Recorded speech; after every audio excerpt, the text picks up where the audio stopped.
Dear students, in the last lecture we have seen that exists pressure across the free surface of a liquid. Today we are going to see the explanation of formation of drops and bubbles.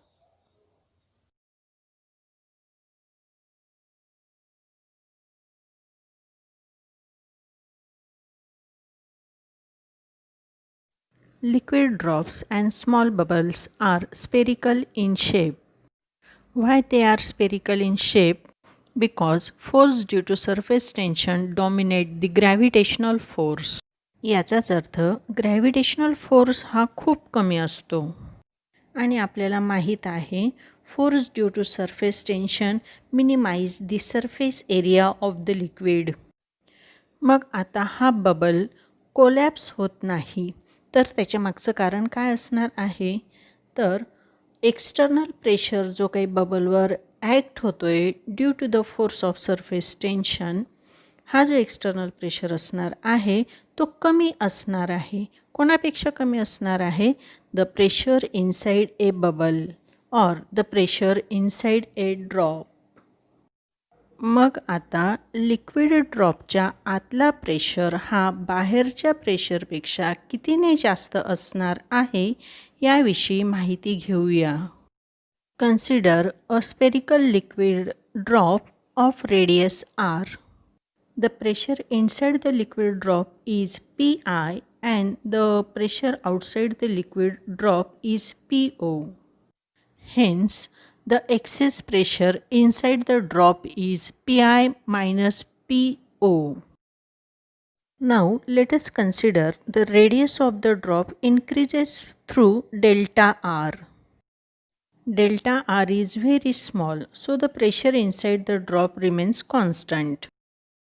आता ड्रॉपचा सुरुवातीचा surface area किती असणार आहे तर तो असणार आहे 4πr² आणि फायनल सरफेस एरिया किती असणार आहे तर आपण रेडियस डेल्टा आरने वाढवलेली आहे म्हणून A2 equal to 4π in bracket r plus delta R bracket square.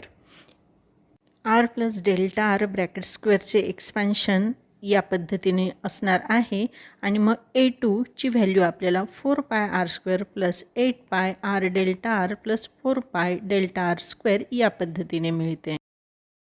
Delta R खूपच लहान आहे म्हणून डेल्टा आर स्क्वेअरची व्हॅल्यू निग्लेक्ट केली गेली.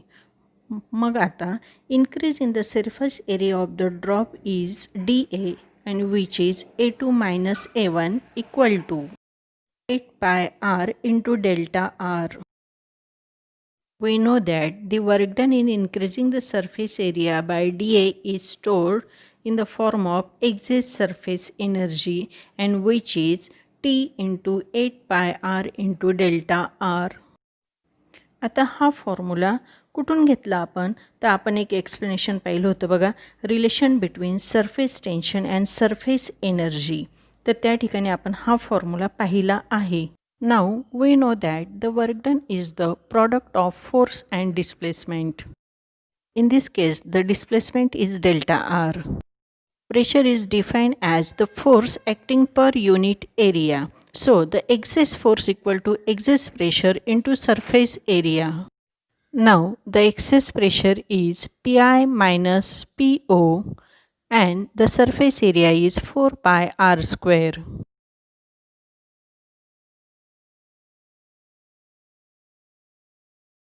Putting this value in this equation, we get Pi minus Po into 4πr² to delta r. This is the second equation for work done. Equating the equation 1 and 2, we get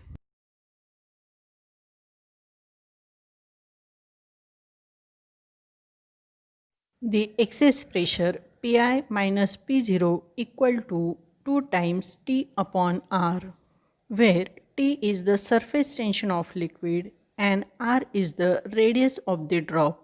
This is also known as Laplace law of spherical membrane. आपण आता जो formula पाहिला तो liquid ड्रॉपसाठी होता. समजा हा formula आपल्याला बबलसाठी कसा घेता येईल कारण की बबलला 2 सरफेसेस असणारे इन कॉन्टॅक्ट विथ एअर.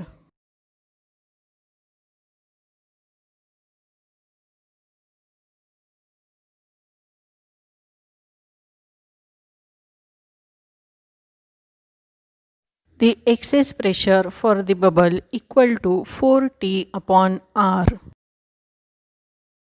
विद्यार्थी मित्रांनो, परीक्षेत तुम्हाला प्रश्न या पद्धतीने विचारला जाईल.